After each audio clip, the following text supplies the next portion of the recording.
What's up, everybody? It's your boy Scummy Rebel here, and Bethesda's lost it. Drank beer, liked beer, still like beer. So as you may know, Fallout 76 came out a few weeks ago, or maybe you don't know and were maybe all like, oh yeah, that did come out. How did I forget? Well, that's because it's not good.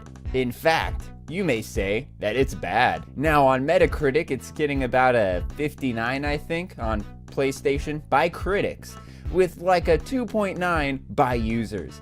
Now again, being user bombed is one thing, just look at Battlefield V's critic reviews to user reviews, but a 59 by critics? Holy shit. Now you may be asking yourself, why is it getting such bad reviews? I thought everyone loved Fallout. Well, you're partially right. People still do love Fallout. I still love Fallout, but I did completely avoid this game. It's mainly due to the fact that this game is now online only. In their attempts to make an online only game, they ended up sacrificing everything that made Bethesda games.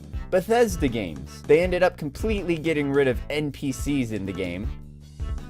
Now, all jokes aside, picture a game where there is literally no other person in the game except other people just playing the game like you. Absolutely no groups to run across that give you quests. In fact, all of your quests come from either robots or terminals. You do come across raider bodies and settler bodies spewing across the floor as if a big battle had just gone on, along with a terminal explaining what happened. Now, the best way to describe this is picture playing Red Dead Redemption 2, except there's absolutely no other humans in the world except like 12 other dudes doing what you're doing, and you keep coming across notes by Arthur Morgan and his gang explaining everything that they're doing along with the dead bodies of the rival gang laying around.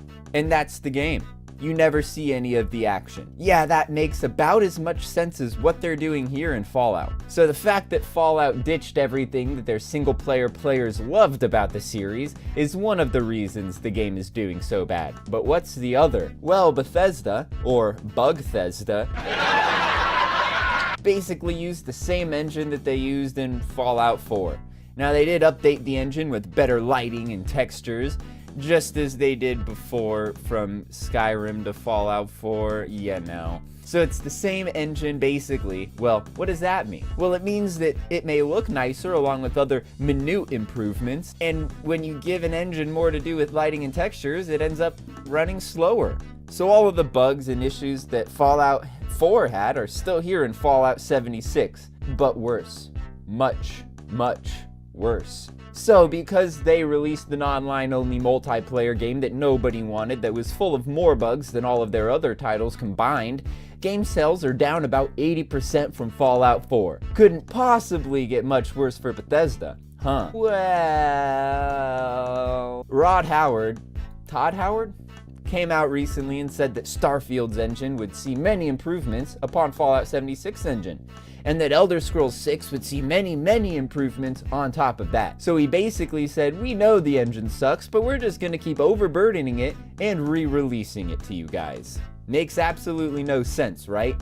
Well, what if I told you that the engine that Bethesda Game Studios uses is owned by Bethesda Softworks? Meaning, unlike almost every other single developer, they don't have to pay to use a game engine. So they're cheap?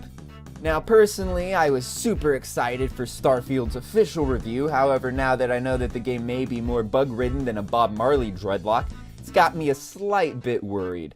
And then Kotaku came out and said that not changing the engine is perfectly fine, and that gamers don't even understand how game engines work. Yeah, just listen to the game journalist, guys. It's like Kotaku says, a game engine is just like reusing code. Just like how they did from Super Mario Bros. To Super Mario Bros. 2. Just like Skyrim to Fallout 4. To Fallout 76.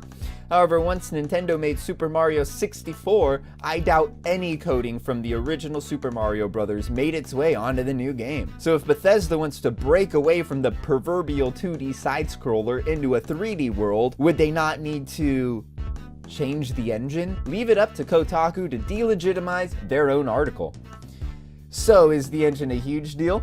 well, it may be responsible for some, if not most, of the bugs in the game, but after a certain amount of time, yeah, a full overhaul may be needed. And Bethesda has been using the same engine for 7-8 years, and while an engine can easily last that long as the creation engine has, when you get more and more bugs each time, you have to start thinking that the engine may have something to do with the issues.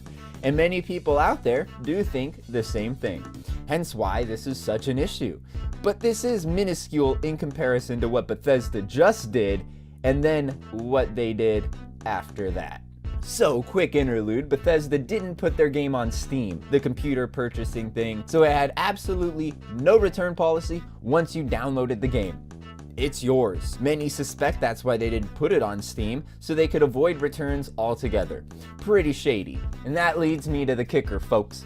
Bethesda released a Power Armor edition of the game. Came with the Power Armor helmet. Pretty sweet. And a nice canvas bag to go along with it. Huh? That thing looks insanely cheap.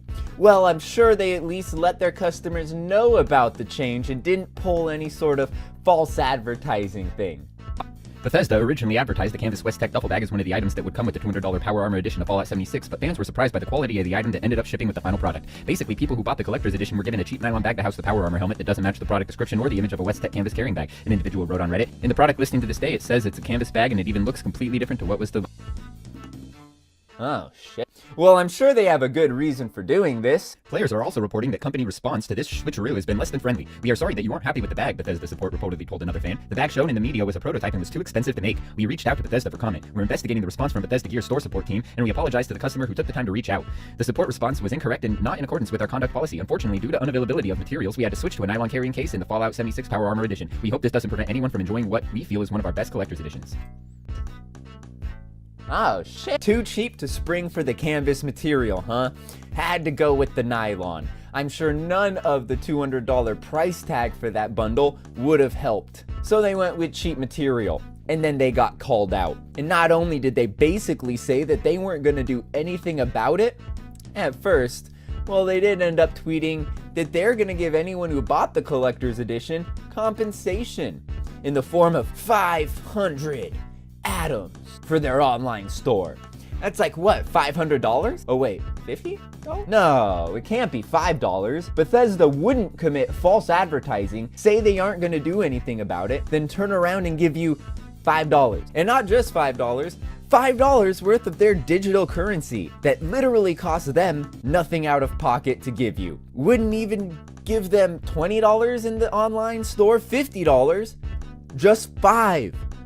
Are they implying that they only had $5 extra profit per collector's edition by switching to nylon? That's a disgusting joke. Look, I love Bethesda, excluding everything since this year's E3. And I'm mad. But more than that, I'm sad. At E3, I was ecstatic when they announced Starfield was real. All the rumors laid to rest, and yes, it's coming out. But I never thought that only a few months later, I'd be approaching Bethesda's future titles with such trepidation. I'm not knocking them for doing something they wanted with a multiplayer game, but if they expected it to just fly off the shelves, especially after their #SavePlayer1 campaign, they needed this reality check. If they thought they were so big they could straight up lie to customers without any type of repercussions, they need this reality check. And I really do hope they learn before it's too late. However, and I don't necessarily want this to happen, but they committed false advertising, and that's clearly a suable offense. And to attempt to avoid it, they're giving you $5. I don't want them to get sued so badly that they go bankrupt. Not even close. I want Starfield and Elder Scrolls 6 to happen. But goddamn, Bethesda needs to learn a lesson.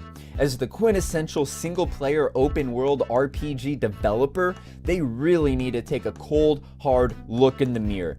They're becoming a pariah, and if it wasn't for Bethesda Softworks, producing games such as Wolfenstein and Doom and Rage 2 coming out next year, Bethesda Game Studios, would already have sunk. And that's gonna wrap this one up, folks. Somber ending, I know, but somber news, I guess. Drop a like if you enjoyed, comment down below what you think about all of this, and subscribe if you haven't already. Subscribe. And until next time, I've been your boy Rebel, heartbroken, crying in the shower, hoping Bethesda changes before I am forced to end our relationship. Peace.